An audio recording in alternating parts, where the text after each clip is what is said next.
Until very recently, the experience of Chinese migrants in Britain from the early 20th century up to today was left largely untold. The migrants themselves condemned to voicelessness by an enforced and often self-imposed omertà. The long history of white representations of Chinese and Chineseness still dominates and feeds anti-Asian racial prejudice and hatred today. Behind my interest in the UK's Chinese communities has always been a concern with untold pasts, the history of ghosts. The descendants of those ghosts are the inheritors of such stories, and as inheritors, seeing ourselves as the watcher or the listener, we reinvent and relive these stories like a drummer in the background keeping cadence, as Ondaatje wrote in his novel Divisadero. What I'd like to share with you in this talk is my work, my ideas on the representation of Chineseness. That is the perception by dominantly white society of those who seem Chinese, who are, in quotes, Chinese-looking. Chinese-looking could include people who are from, or whose parents are from, China or regions where Chinese people live. Taiwan, Hong Kong, Singapore, Malaysia, and other parts of the world. Chinese-looking from a white perspective might also include Japanese, Korean, Filipinos, to name a few, whom to the white eye look Chinese. But let me elucidate how and why I came to be so interested in Chineseness and how I came to be part of the easy scholarly community. I was born into a part Chinese family in Liverpool, England in the 1950s. I spent the first 7 years of my life alongside my Chinese grandfather. My mother was half Chinese and she looked it. I observed and heard the way she was treated by mainstream society for over 50 years. Looking white, I was the fly on the wall. She was often vilified, abused verbally in the street, denied employment, refused entry to clubs and reserved spaces. She once went to play hockey and was not allowed into the ground. On the first day of a new clerical job with British American Tobacco, she was asked to leave before she could even take off her coat. She'd understand, wouldn't she?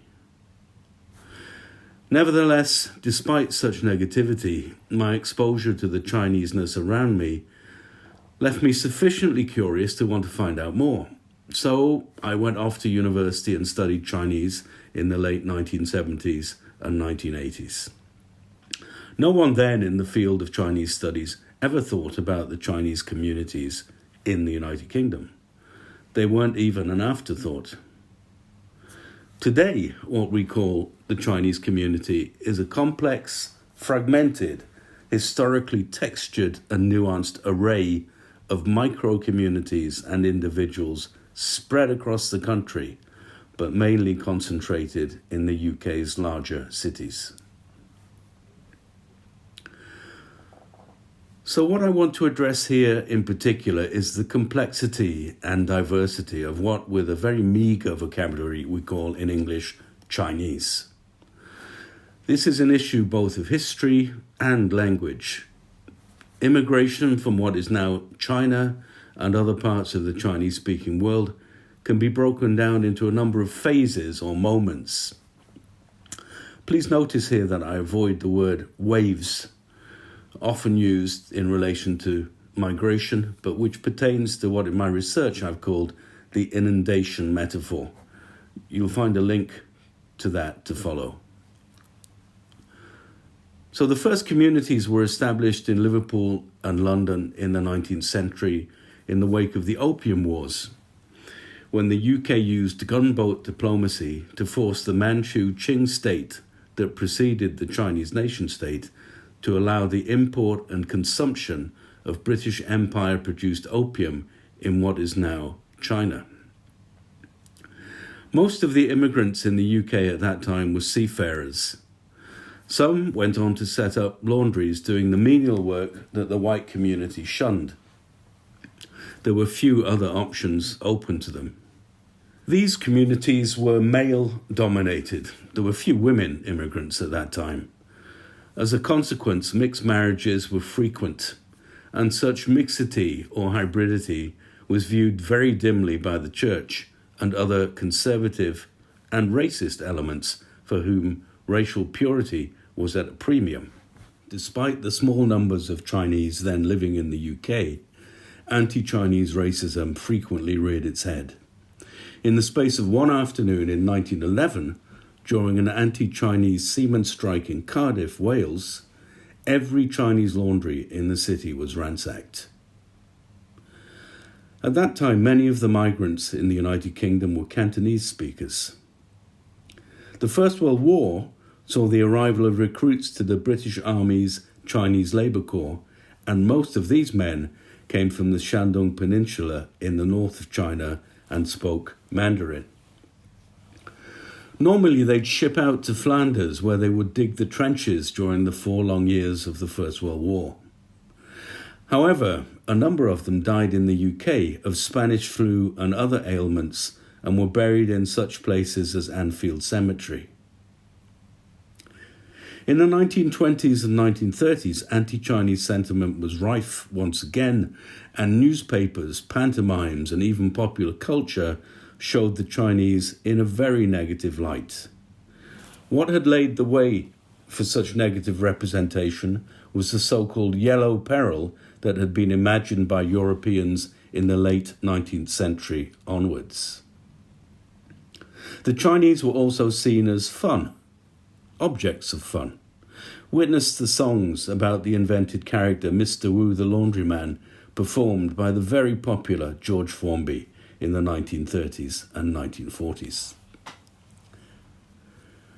The next important phase for Chinese migration into the UK came with the World War II need for sailors to man the ships that would plough the North Atlantic. Both UK and US governments obliged Chinese seamen to man the Atlantic supply vessels bringing food and munitions to the UK.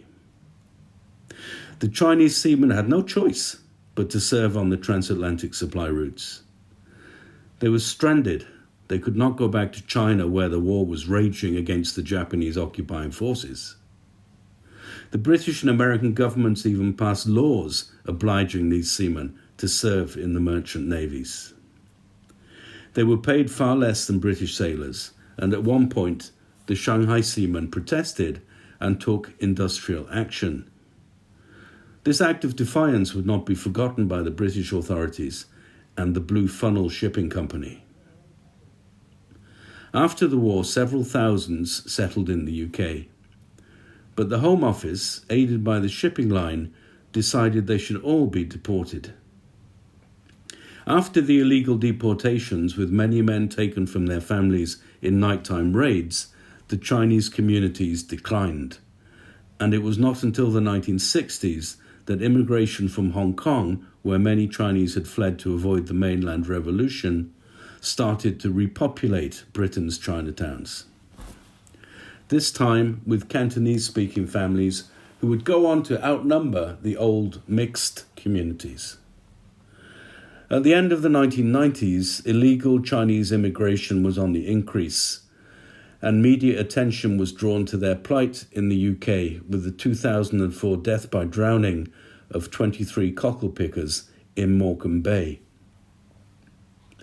At around the same time, Britain saw a huge increase in the number of mainland Chinese students choosing to study at university in the United Kingdom, and this new group substantially changed the linguistic and geographical composition of the UK's Chinese communities. In 2021, the Hong Kong British National Overseas Visa Scheme, launched by the UK government in the wake of a mainland Chinese clampdown in Hong Kong, had once again altered the linguistic and geographical topography of the United Kingdom's Chinese communities, with well over 100,000 people taking advantage of the scheme within a 2 to 3 year period. One of the confusions facing the non-East and Southeast Asian majority in the United Kingdom is the very word Chinese as applied to people and language. What's the reality behind the Chinese-looking faces?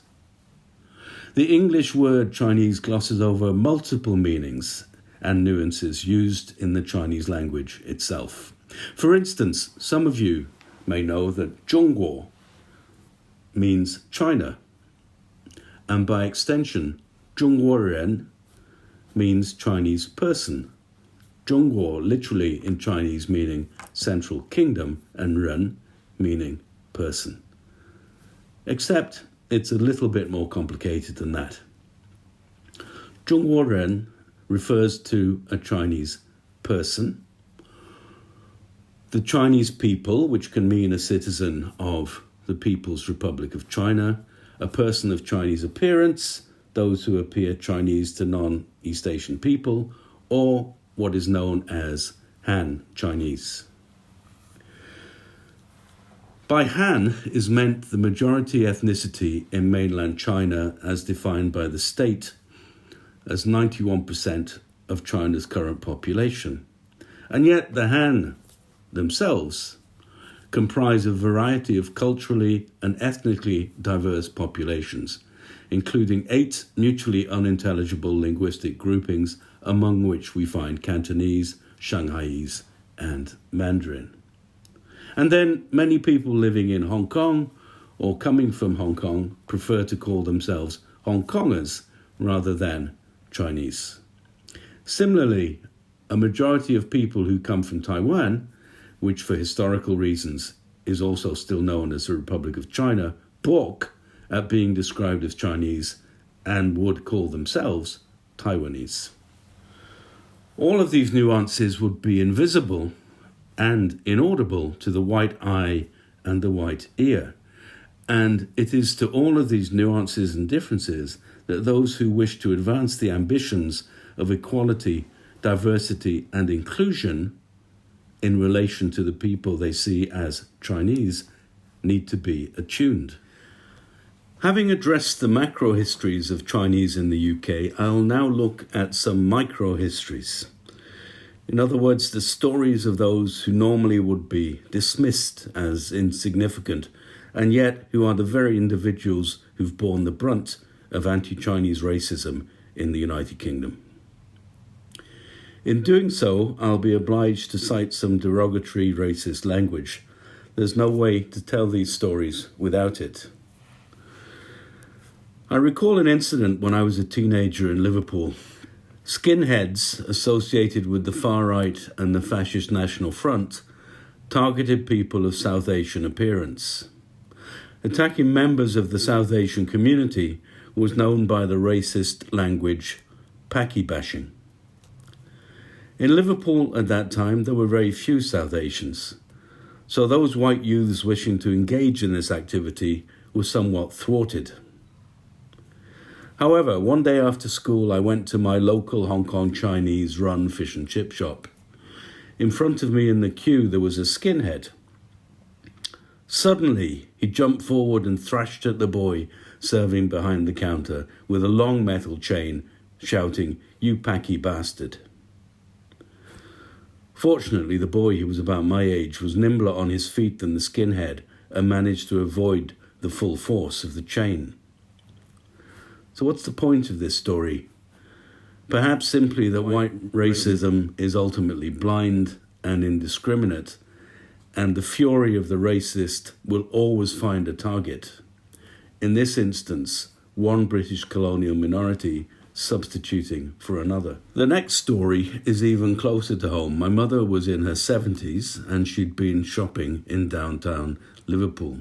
She called me on the phone, which was unexpected. "Would you believe it," she said, "after all these years?" My mother had lived in Liverpool since birth. She knew nowhere else. She was not an immigrant. She considered herself British. In the Second World War, she'd served in the Royal Navy, the Wrens, as they were called. And yet, because of her appearance, she suffered lifelong racism. "What happened, Mother?" A young woman walking in the street had looked at my mother and blurted out to her companion, "Look, it's a chink." "After all these years," my mother repeated. It still wounded her. She'd always been seen as Chinese by others, never as properly British. And yet she was not simply Chinese. She was half Chinese, and throughout her life was often called a half-caste. There's a particular discourse of hatred in the racist imaginary that pertains to the hybrid. Racism puts a premium on what it understands as racial purity. The mixed-race person is impure, the result of a union that should not have taken place. For much of the 20th century, anti-Chinatown rhetoric focused on what was known as the tainting of the race. The race that was being tainted being the white race, of course. At the start of this talk, I mentioned the drummers in the background, those who strive to make once untold stories heard. Today, such drummers are making themselves heard. They are the poets and storytellers who've emerged over the past decade or so throughout the United Kingdom. Poets such as Jennifer Lee Tsai, a second-generation Hong Kong Chinese British poet whose poems movingly tell the story of her parents and her grandparents in Hong Kong and on Merseyside. Her grandfather figures in a moving yet unsentimentally powerful poem, Mersey River. Mersey River pays tribute not only to an ancestor, but to the Chinese seamen so historically ill-treated by Britain's shipping lines and government. Listen, some shattering in the void of my form. I hear your song, born on the cry of a seagull. A geography of otherness, this otherness becomes me. I swim towards the coastline, clasping mementos from my grandfather, a Chinese passport, papers from the Blue Funnel Line. I do not want the city to forget you or the other sailors of Chinatown. Another second-generation writer is the Hong Kong Chinese Welsh storyteller Angela Hui. Of Hong Kong Chinese parentage, born and brought up in the Welsh valleys, enslaved to the routine of the family-run Chinese takeaway throughout her childhood, with parents who far from mastered the English language, whose lingua franca with their children was basic Cantonese, Hui, in her book Takeaway, reveals the mundanely sordid and sad underbelly of the life of thousands of children brought up in Hong Kong Chinese migrant catering families. Forced, like many of her generation, to attend Chinese language Sunday school, struggling through standard written high school Chinese examinations, and with the Welsh language humming in the background of her almost totally white village, Hui emerged to tell her story inevitably in English. Languages we are born into and our ability to exploit them are not then simply a function of ethnicity, but of class. And nowhere is more class-ridden than modern Britain, with the exception, that is, of the British colony. I mentioned hybridity. There's another hybridity besides being of mixed race, and that is the hybridity produced by colonialism. Jenny Wong, born in Hong Kong, is now resident in the metropolis of the colony of Hong Kong in which she grew up. I mean by that, of course, the United Kingdom. She writes both of the experience of being in the UK and of the experience of colonial Hong Kong, where she received her childhood British education. In her Hong Kong school, we sing English hymns from the Blue Book, as if those songs were our own. All things bright and beautiful. Some of us stammer in our own tongue. The Cantonese language, the pupil's first language, is relegated to the schoolyard and the singing of Cantonese lyrics. And yet this colonialist education not only inculcated official colonialist ideology, it also permitted, unintentionally, this education to be diverted to something other than its purpose, to the decolonizing of English poetry by a Hong Kong Chinese Briton. In Jennifer Wong's Mountain City, the reader is suddenly transported to London and the colours on the Edgware Road. But this is no authentic white English metropolis, but rather the hub of a post-colonial reinvestment of the imperial metropolis by the once colonised, where everything is halal. I order shawarma, she writes. Then to Oxford. What does it mean to have read Blake, Fitzgerald and Kerouac, the punts, the Pims, the deer spotting at Magdalen? In between all these is the real thing, just a few coins to a busking musician. Those Chinese-looking people we mentioned at the outset have come a long way over the past century, at least in terms of asserting their presence as more than just those who are here to serve the white community, first in laundries and then in takeaways. And yet, as the hatred expressed during the COVID outbreak demonstrated, anti-Chinese white racism is far from being conquered. The nature and diversity of the UK's Chinese communities far from being understood.